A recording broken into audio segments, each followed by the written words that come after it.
Serious, what do you think is the creepiest / most disturbing unsolved mystery ever? The Cleveland Torso Murderer. From 1935 to 1938, there was a serial killer who chopped off the heads and appendages of 12 to 20 people and left their torsos for people to find. The famous detective Eliot Ness was on the case, and the killer taunted him by leaving 2 torsos within full view of his office. The killer was never identified, nor were the majority of the victims. My grandpa wrote a book on this case. The killer will never be identified, and the victims especially. The victims seemed to be mostly homeless, prostitutes, etc. They weren't exactly traceable people. The killer was surgical. Like literally surgical in the cuts. Nobody will ever know who did it, but Eliot Ness was tortured with solving the case. Though, not as much as the victims were undoubtedly tortured, sadly. It'll remain an unsolved serial killer case. It's very interesting. Edit, totally didn't expect this to blow up, and am seeing a few people have asked the title of the book. It's called Torso and has been out of print for a while, but should be able to find it on Amazon. You can find anything on Amazon lol. Ness narrowed down a suspect, interrogated him secretly in a hotel room for a couple of days. He was a surgeon, who was the nephew of a prominent politician of Cleveland at the time. Something Sweeney, I think. Forgot the name now. I forget the dude's name, but the running theory for a long time was that the guy you're talking about was the killer. That theory was at least partially debunked sometime in the last 5 to 10 years. New evidence came out proving that the guy we're talking about couldn't have committed all of the murders that are generally attributed to the torso killer. Of the 4 or 5 people still living that can be considered experts on this case, one of them believes that there were 2 serial killers active in the same area at the same time, the guy we are talking about and an unknown second killer. Imagine if one of the torsos was the original serial killer. Honestly, the Cape intruder isn't disturbing, just weird as hell. During the night in Cape, Maine in like 2005, people who kept their doors unlocked would wake up to find a man staring at them, and he would quickly flee. No people were ever injured and nothing was ever stolen. They just watched people sleep apparently. That gave me the creeps. Yikes. With all these horrible things in this thread, that one creeped me out the most. That guy could be someone in this Reddit post reading about himself and posting and shit. I guess we'll never know. The Axeman of New Orleans guy was murdering people but wrote a letter that he wouldn't kill anyone who played jazz in their home. Never caught. I remember reading about that from Aaron Mank's lore. Funniest part was, he kept his promise. That night, jazz emanated from every house, and nobody was killed by him again. The West Mesa bone collector. The bones of dozens of women were found at a construction site, no other clues. The Setagaya family murder. Late on the night of December 30, 2000 in Setagaya, Tokyo, a man broke into the house of a family of 4, strangled the son in his bed, stabbed the father, and brutally killed the mother and daughter. The killer then spent hours in the house eating their food, using their toilet, and going through their paperwork like he owned the place, and eventually left, never to be found since. The Hinterkaifeck murders always freaked me out. I've read quite a bit about it, and it sounds like it was probably a neighbor. But the creepy part is that the killer was probably hiding out in the attic for multiple days beforehand. I read about this for the first time when I went on a multi-night hiking trip. I stayed in cabins. The first night, there was a loft above where we were sleeping. I stared at it all night. Edit, adding a really good write-up on Unresolved Mysteries. It has way more information than the Wikipedia page. Read this a while back and just remembered about it. Prior to the incident, the family and their previous maid reported hearing horrible sounds coming from the attic, which led to that maid quitting. Ah hell nah. That maid knew what's up.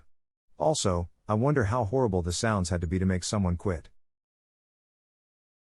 Basically, any unexplainable sounds coming from the attic would be enough for me.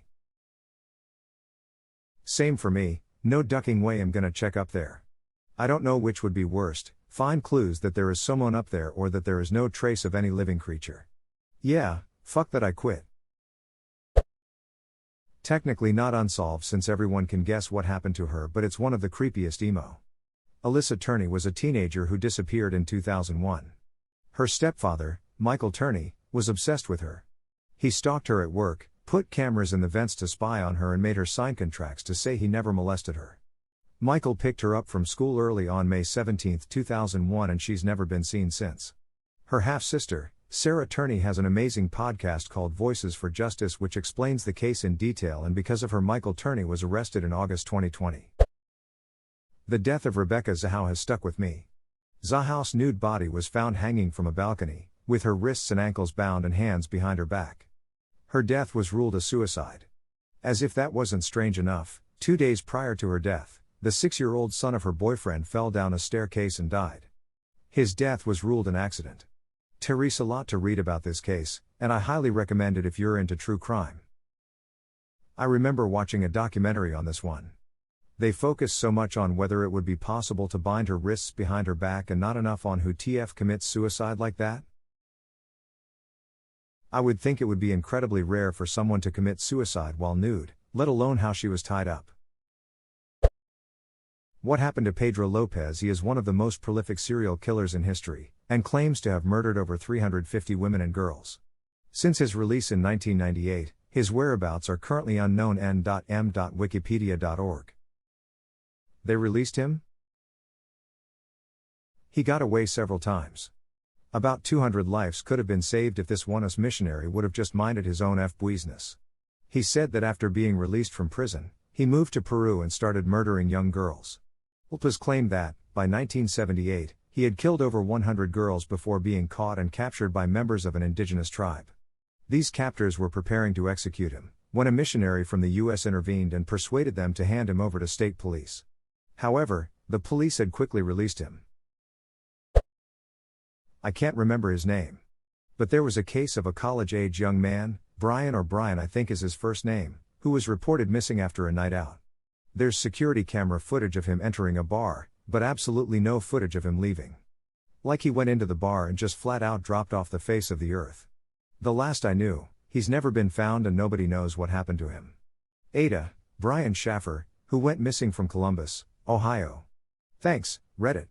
Also Ada, since it keeps coming up, the bar was on a second floor at that time with only one public entrance exit. The police extensively reviewed all the security camera footage. Brian and everyone else who was there that night was seen on camera entering the bar. Everyone, except for Brian, who was at the bar that night, was seen on camera leaving the bar. Which would nix any theories that he left wearing different clothes disguised as someone else mixed in with a crowd.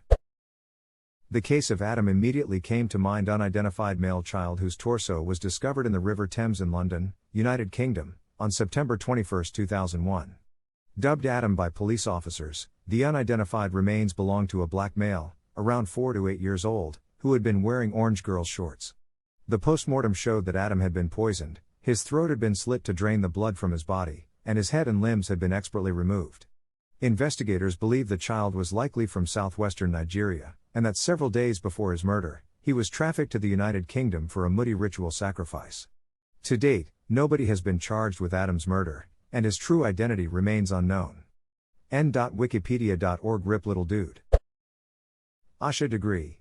What made that young girl leave home in the middle of a storm with a backpack? There's so many weird things about the case to me. She went missing on her parents' anniversary, she ran into the woods when approached, and likely left home in her pajamas. It feels like she left on her own, I just can't begin to imagine why. She ran into the woods when approached. Stranger danger can go too far, people said the other day in the context of kids hiding from would-be rescuers. It was a thread yesterday about how a missing hiker ignored SAR calls because the number was unknown. I forget the sub though. I remember this hiker ignoring the calls. Problem was the hiker didn't know he was missing. Because he wasn't. He had cell service. He was just vibing by himself, unaware other people were panicking about him. The thread was about him in general, but I think the comments about stranger danger gone wrong were about other instances where the kids know they're lost but don't want to reach out to strangers they hear moving around them. I don't know how true this is or how often it happens. Seems to me everyone in a search is calling out the missing person's name fairly frequently, but who knows? In the early 80s, all within 18 months of each other, 3 paper boys in the Des Moines, area all went missing during their morning route. The cases have never been solved. There are theories ranging from a pedophilia ring, an ex-employee who was a creeper kidnapping them, and even a lone wolf type situation. It's a bizarre case that has baffled Iowa for years. I had one of those early morning past routes and dang, I never thought about how dangerous the isolation at that time of the morning could have been. As a kid, I always kinda liked the peacefulness of being up and out on my bike that time of day.